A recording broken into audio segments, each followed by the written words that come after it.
Hello everyone शांति पाठशाला को मु आपण मानंकु स्वागत जनाउछि।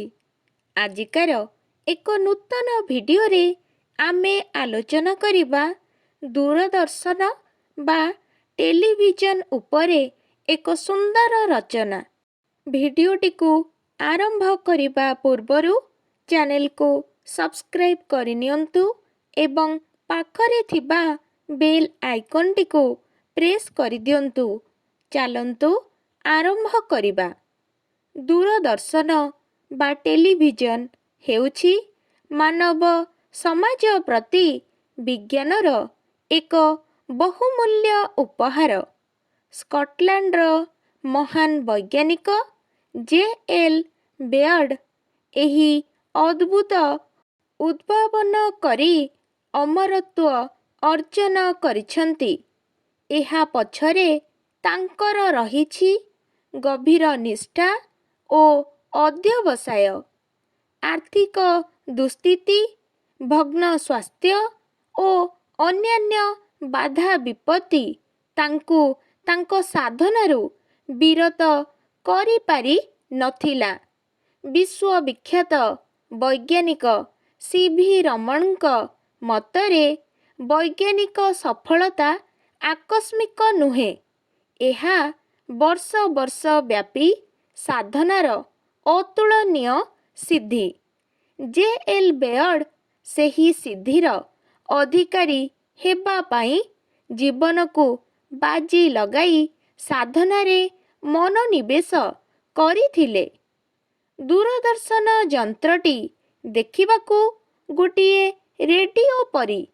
एहार सम्मुख भागरे रहिथाए एक काचर परदा। एहार सम्मुख भागरे परदारे देखा जाए दूर दूरांतर वास्तव छवि। सेगुड़िक कथा कही अभिनय करी आमकू आनंद प्रदान करिथांती। आलोक, उत्ताप, शब्द ओ विद्युत शक्ति प्रत्येक गोटिए रूपरू अन्य रूपकू सहजरे परिवर्तित होई पारे। कोनोसी वस्तुकू गोटिए कैमेरा आगरे रखिले ताहार चित्रटी सृष्टि होइथाए। चित्रकू विद्युत शक्ति रे ओ विद्युत शक्ति को बेतार तरंगरे परिणत करी वायुमंडल को छड़ा जाए।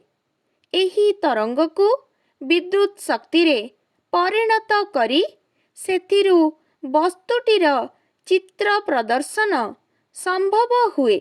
चित्त विनोदन पाई टेलीविजन र भूमिका विशेष गुरुत्वपूर्ण। शिक्षा क्षेत्र रे मध्य एहार उपयोगिता अवर्णनीय। सुगभीर सागर ओ अनंत आकाशर रहस्य भेद करी दूरदर्शन आमको देइथाए नानादी तथ्य।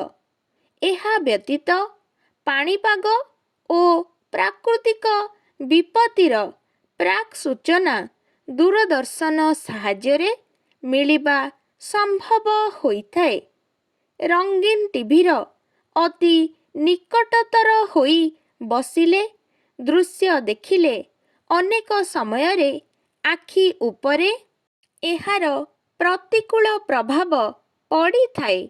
अनेक समयरे छात्र छात्री गण पढ़ापढ़ी को उपेक्षा करी टीवी देखारे समय बिताई थांती। टीवी रे प्रदर्शित हेउथिबा अनेक अरुचिकर ओ आपत्तिजनक दृश्य सबु कोमलमती पिलाटीर मन उपरे क्षतिकारक प्रभाव पकाई थाए। एसबु विचार कले जना जाए जे टीवी आमर अनेक उपकार साधन करिबा संगे संगे अनेक अपकार मध्य साधन करुछि। किंतु एथिपाई टीवी को दोष देई लाभ नाही। एहाकू व्यवहार करुथिबा मनिषर ବୁଦ୍ଧି ଓ ବିବେକ ଉପରେ ଏହାର ସୁଫଳ ବା କୁଫଳ ନିର୍ଭର କରୁଛି। ମଣିଷ ବୈଜ୍ଞାନିକ ଉଦ୍ଭାବନଟିର ଦାସ ନ ହୋଇ ତାର ପ୍ରଭୁ ହେବା ଆବଶ୍ୟକ। ସେ ପ୍ରଭୁତ୍ୱ ହରାଇ ବସିଲେ ମଣିଷ ଓ ତାର ସଭ୍ୟତା ଯେ ଘୋର ବିପଦଗ୍ରସ୍ତ ହେବ ଏଥିରେ ସନ୍ଦେହ ନାହିଁ। ଆଜିକାର ଭିଡ଼ିଓଟି ଆପଣଙ୍କୁ କିପରି ଲାଗିଛି କମେଣ୍ଟ ମାଧ୍ୟମରେ ନିଶ୍ଚୟ ଜଣାଇବେ ଏବଂ ଲାଇକ୍, ସେୟାର ଏବଂ ସବସ୍କ୍ରାଇବ୍ କରିବାକୁ ଜମାରୁ ଭୁଲିବେନି। ଧନ୍ୟବାଦ।